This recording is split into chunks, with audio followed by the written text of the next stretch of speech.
Okay, so I kind of wanted to quickly talk about how I use Listenwise in my classroom. There's a couple of different ways that I use it. I'll kind of go over this slide first, and then I'll talk about the other ways. So what I usually do is figure out where I want to use it.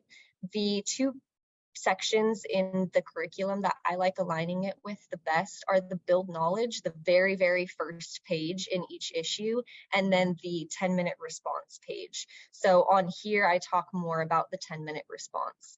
I use that resource that Erin sent in the chat to find a podcast, it's really helpful. It's right there, and I can just go, okay, I'm on healthy choices. Let's see what's on there, and I found one immediately. So I'll start with just playing through the podcast one time with no responsibilities for the kids. I'm just going to say, okay, we're going to listen to it together.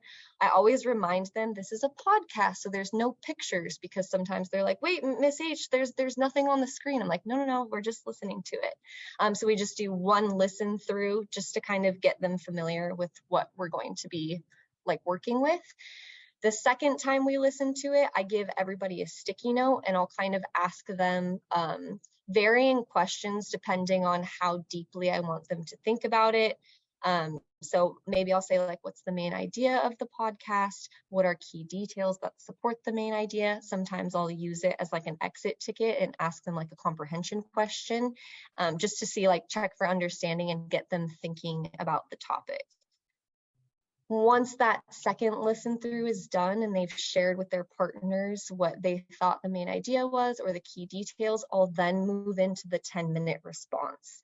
I like it because the 10-minute response falls later in the book, so you're kind of past the point of reading the issue a little bit. So it's kind of a good refresher for their memory of like, oh yeah, this is what we're talking about. And it gets them thinking about the chapter again.